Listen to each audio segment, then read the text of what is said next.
Do you guys remember this commercial? Okay, last time. This is drugs. This is your brain on drugs. Any questions? Moving to southern Missouri is the best thing I've ever done for my family. Is there any truth to it? And could we even consider it applicable to marijuana use? Like I said at the beginning of this video, I was told like a mantra my whole life that marijuana is medicine. Marijuana is the healing of the nation. Marijuana is the cure to everything. I was literally told those things over and over and over as young as I can remember. And it wasn't until recently, really around 2017, when I just started to really see the full, I could all of a sudden, and I believe it was a God thing, I could just see what it was. And I started to do research, and the research has really gotten so clear cut in my mind of whether or not marijuana is purely beneficial, because that is what we're really told, is that it is medicine. There's no bad side effects.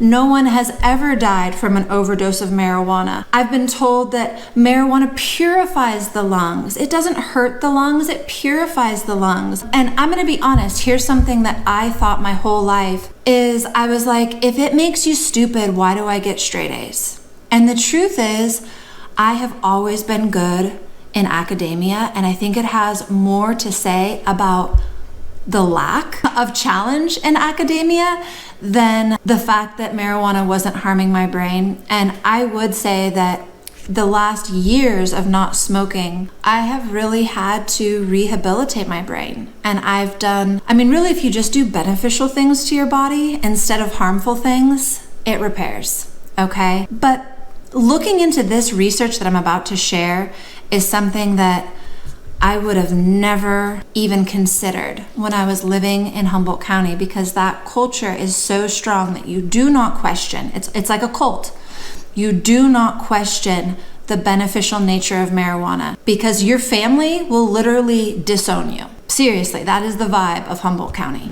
I would like to start with Dr. Amen, because his research, I believe, is the most sound and impactful. He is one of the only scientists, specifically also a psychiatrist, that uses SPECT, that's S-P-E-C-T, in case you want to look it up. He uses SPECT scans to look at the brain, and he can observe blood flow and activity through these scans. He was published with, I believe, the largest, maybe even the only piece of research that actually used SPECT scans to look at the brains of marijuana users. Here's what he has to say about that. So marijuana, for those that are not familiar with your content, is the primary place that your biggest concern is around, is again, going back to this restricting of blood flow to the brain. Is that what you're seeing when you do these scans? So I published a study on 1,000 marijuana users. Compared to healthy, every area of their brain is lower in blood flow and activity. Every area. I'm sorry, but that seems pretty conclusive to me. And in fact, rarely in research do you hear 100% of results showed the same thing. 100% of the 1,000 marijuana users all had decreased blood flow and activity in every center of their brain. Okay, I don't mean to get worked up, and honestly, no judgment if you smoke. I smoked, I used it as an emotional and spiritual crutch forever because I was in so much pain, and I wasn't ready yet to look at that pain. I'm not judging. But why I get mad is that I was lied to my entire life, and it was a real feeling of like, your friends and your family would not have anything to do with you if you spoke out against the beneficial nature of marijuana. And so it's been a real process to look at this really sound scientific data that uses kind of this brilliant tool, which is the SPECT scan, to look at the brain. So Dr. Amen's research went further, and he actually looked at over 62,000 brains.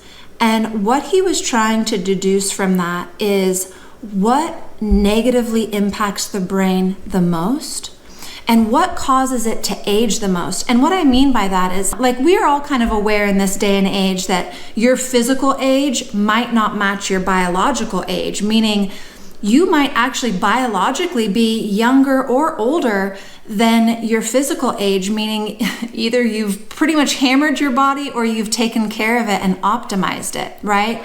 And that's kind of what's cool about a lot of the stuff in the health world right now is talking about optimization.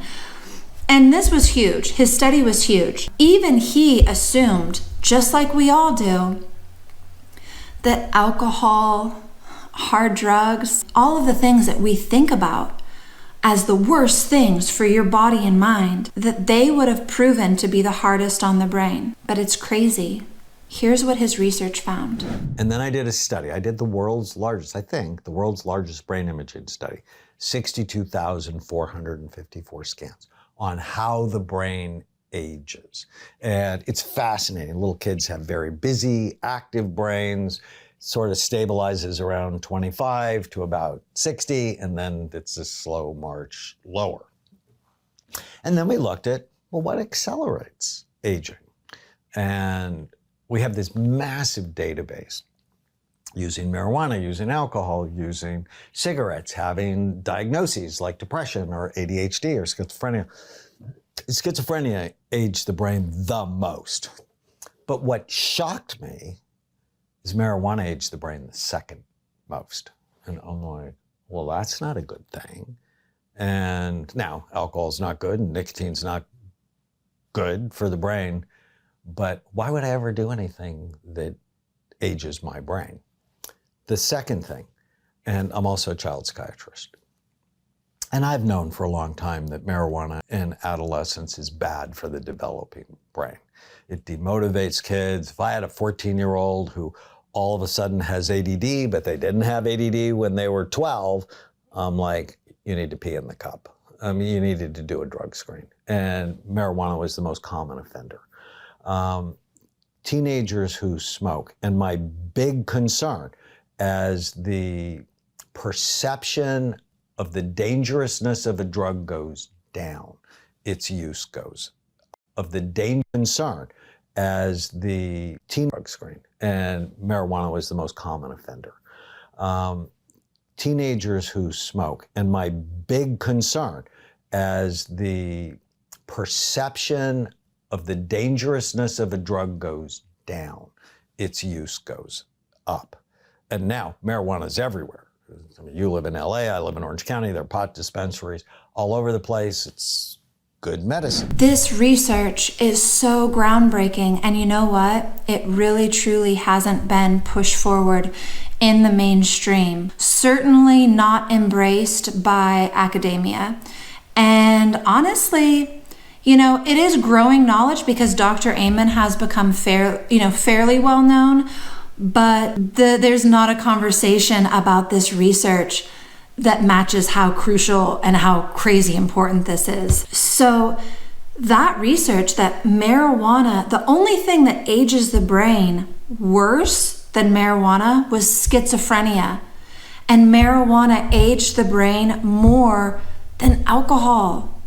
Here's what's interesting, and he would say this verifiably. What's more likely to lead you to Alzheimer's, marijuana or alcohol? And that's really crazy because what he found would show that it would be marijuana. Before I move on from Dr. Amen's research, I do want to describe something. So when he talks about a healthy brain, he talks about like a full, plump brain. And I will show you the images that he has of a healthy brain versus a marijuana user. And the effects that you see with a marijuana user, they're the same things that you see with schizophrenia and with alcohol, tobacco, even caffeine, heavy caffeine use. But here's how he describes an unhealthy brain, is that there's a sense of it being shriveled, areas that are atrophied, and you actually will see those atrophied areas as craters. And people have used the term like a Swiss cheese brain. And actually you'll hear like the Swiss cheese concept and term a lot with Alzheimer's patients. But the truth is that anything that you do that is damaging to the brain will pretty much cause these same things. So a shriveling, a shrinking away, atrophied craters, And then also because he's able to look at activity, dead zones, parts of the brain that are no longer communicating, right? That should have all of these, neural paths firing, don't. So that is what he's talking about when he talks about like the healthy brain versus the unhealthy brain. So maybe we have too casual of an attitude about smoking marijuana, but in particular, young people smoking marijuana. As I mentioned previously, ages 12 to 18 are the largest growing demographic in marijuana users. I want to share with you guys some research that shows a real link from marijuana to just psychosis in general, some other studies that looked at schizophrenia. And I've known for a long time that marijuana in adolescence is bad for the developing brain. It demotivates kids. If I had a 14-year-old who all of a sudden has ADD, but they didn't have ADD when they were 12, I'm like, you need to pee in the cup. I mean, you needed to do a drug screen. And marijuana was the most common offender. Teenagers who smoke, and my big concern as the perception of the dangerousness of a drug goes down, its use goes up. And now marijuana is everywhere. I mean, you live in LA, I live in Orange County, there are pot dispensaries all over the place. It's good medicine. So teenagers are smoking at rates never seen before. But if you use marijuana as a teenager, you have a 450% increased risk of having a psychotic illness. In your 20s, if you smoke during adolescence, you have a higher incidence of anxiety disorders, depression, and suicide. Well, I'm not okay with this. And what's happening in your brain in your teens and early 20s? You're building the highways. I mean, they're getting myelinated, which means they're getting strengthened. They're going to go faster. And you're throwing poison in there, disrupting that, which may end up being a permanent disruption. But for, in particular, young males in their teens, early teens and 20s who take high THC containing cannabis, there is a much greater, like 4x increase in probability of psychotic episodes later that don't ever reverse.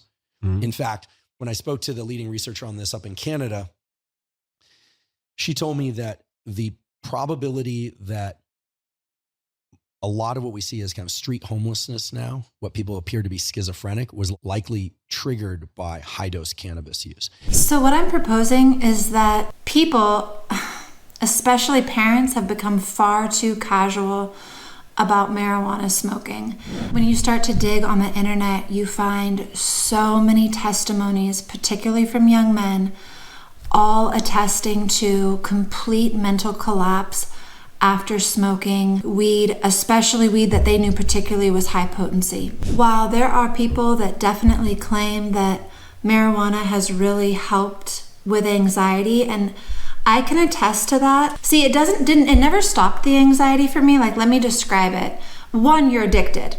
It's habitual. There's that. I mean, it's literally just a habit at that point too. But for me too, growing up in Humble, I was under so much stress and so much trauma at all time. And you just have to keep going and not taking the time to like process, like I said, like every week, like just crazy, murder and you name it, right? Just constantly happening.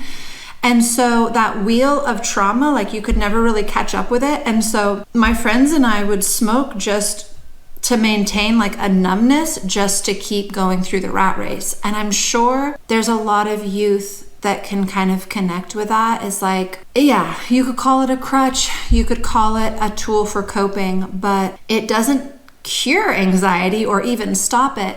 It just numbs you out so you can keep going, but the anxiety's there. Another thing that is just skyrocketing is all of the stories of like crazy vomiting and stomach and digestive issues that, I mean, we say that and it's like, that doesn't sound like that big of a deal, but these people, it's like 100% taken over their life. And what's crazy is they aren't connecting it to the marijuana, so they continue to smoke and they're literally vomiting all the time. So then tons of young people thought, well, we know what to do. We'll do the healthier alternative. And maybe they know that gummies are too strong. Like they might literally not be able to walk. Like they will be paralyzed if they eat gummies, which is something that a lot of people attest to, is like literally becoming paralyzed from gummies. So they all started vaping. Well, what did we see with vapes? How many thousands of people are dying a year now from vapes? This one surprised me. We are also finding there's a lot of research that's connecting marijuana use to serious heart problems. And I think that that's because, you know, most users don't want to attest to this if they're still very passionately like entwined with marijuana and a supporter of it. But like I said, I have felt like my heart jumping out of my chest, just like I felt when I once did ecstasy. That it didn't feel like ecstasy. Like it felt like the gnarliest drug. I was grinding my teeth. I mean, I'm just being brutally honest with you. I was like 16, so young, and I pretty much probably did like crack in that drug, or speed, really bad speed. And I have had my heart jumping out of my chest just the same way from just regular old pot, not even like crazy souped up pot, just regular old pot. So I think it's possible that we're lying to ourselves, and when we're smoking consistently, we're literally shut off to a lot of these things that are happening in our bodies. But I think that we're having weird heart palpitations and heart racing, heart jumping out of our chest. And all of this is causing a lot of strain on the heart, and we just ignore it. What's really cool is that in the last few years, there has been so many people coming on YouTube and sharing their testimonies of what has happened to them since they've quit weed. And the benefits have been far-reaching across their whole life. And I want to say that especially these young people truly are having impact by just sharing those stories. And it's crazy how a lot of them are totally like ripped apart, you know, on social media for just saying, I'm thriving now that I don't smoke marijuana. But I feel like it's becoming less taboo, and slowly but surely, I feel like health is being embraced a little bit more, and there might be even a real dialogue going on that's posing the question, is marijuana really beneficial and aiding a healthful life? I can just testify from my own life that every single person in my life, family and friend, all started with marijuana and then progressively tried harder and harder drugs. And this was not just like people with addictive natures and like kind of adrenaline junkies, which I sort of could be in that camp. But I had friends who were like not risk takers, like the most boring people. They ended up becoming doctors and lawyers, really like academically obsessed. And they all, one by one, started smoking marijuana and then progressively tried harder and harder drugs. So in my life, literally, marijuana was a gateway drug 100% of the time. I admit that when I came to Missouri, I had rose-colored glasses. I believed that I was finally going to escape all aspects of the marijuana industry and not be exposed to the culture at all. And I was heartbroken when I came and saw all the dispensaries. In fact, I cried. I remember the first day we got in, we pulled into West Plains and I saw 2 dispensaries and I cried. You know, what a baby. I wanted to be away from it for the first time in my life so desperately. But really, truly, my heart did not break until I was a public school teacher here in southern Missouri and saw, just like I would have seen in California, kids openly talking about smoking marijuana. And even with me being very strict against it, they also felt though very comfortable with me because I have that kind of personality and openness with, you know, my students. But what's crazy is the teachers that were blind to it had kids vaping pot in their class. I don't know if you call it vaping pot, but you know what I'm saying, like vaping THC product in their classes, and the teacher's just totally blind, has no idea what's going on. They would never do that in my class though, because they knew, they actually respected me because I held that line and I saw through things, right? And I knew what time it was and they would tell me. And I did, you know, tell administration I didn't feel like much was done, but that is happening in schools here. I think another misconception is that marijuana is like, it's like it came from hippies, and like hippies love the environment, and it's really good for us on all levels, and it's really good for the environment. And what people don't realize is the amount of degradation, the amount of environmental degradation that occurs through large-scale marijuana grows, not just illegal. I do want to say that growing up, even amongst like the hippies, I saw, even with my own mom, who's like very kind of self-righteous, I grow organic weed, using crazy inorganic fertilizer, this like neon green, disgusting stuff. And when you point it out to them, like they turn into like an evil golem, but they still will turn around and sell that marijuana as organic that year. I saw that constantly throughout my whole life. Yet another misconception in the marijuana industry, or really by its users, that I want to clarify, that I have direct experiential knowledge with, is the idea that like concentrate products, if they say that they're organic or, you know, any of those kind of like labels, that is how that the product was manufactured, and that's not actually true. So let me describe. I actually worked in a legal laboratory setting for a while, and we were using chromatography to isolate and separate all the different particulates in the THC product. So you could literally separate the THC, the CBDs, the terpenes, and you could separate them from the toxic materials. So we were pretty much, you know, in layman's terms, we were washing THC concentrate products.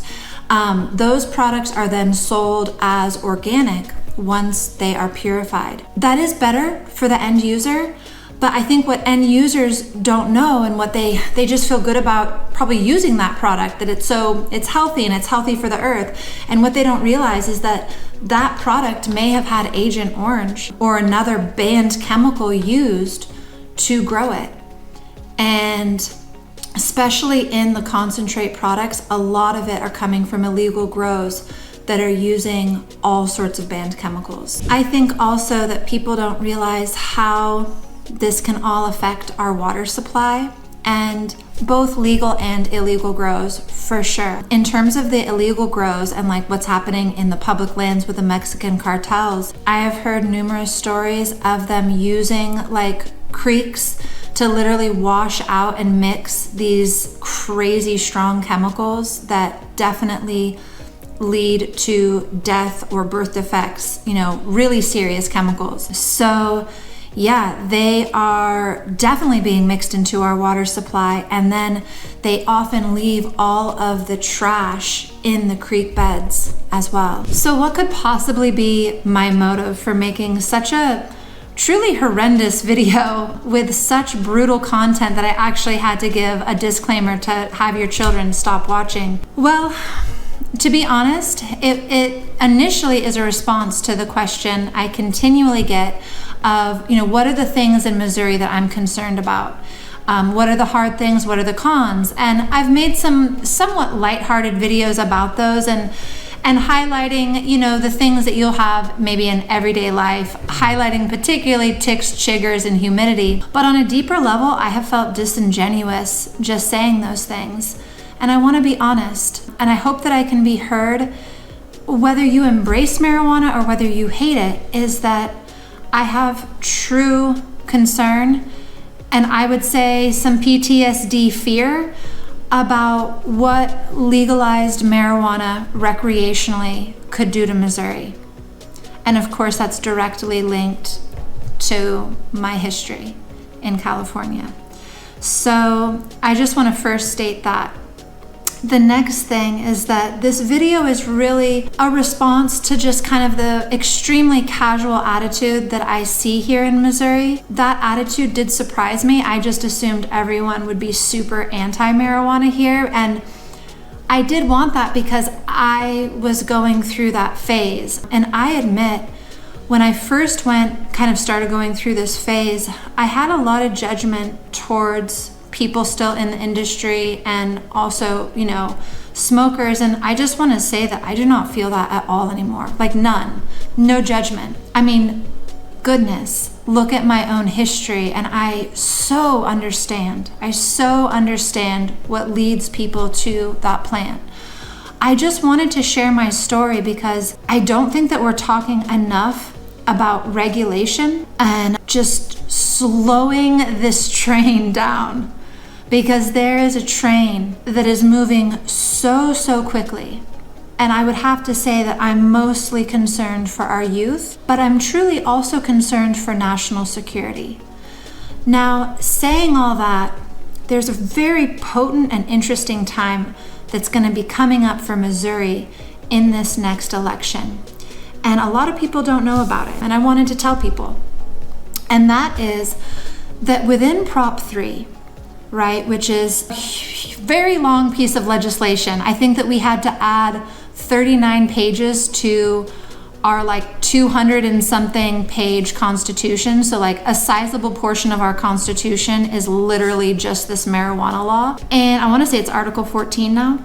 But anyway, within that article, it now outlines that commissioners or popular vote, I forget what you call it, but when people sign enough petitions that you can get something on the ballot, right? That we can have on this next ballot the right to limit and regulate different aspects of the marijuana industry within each county. So here's what I'm proposing.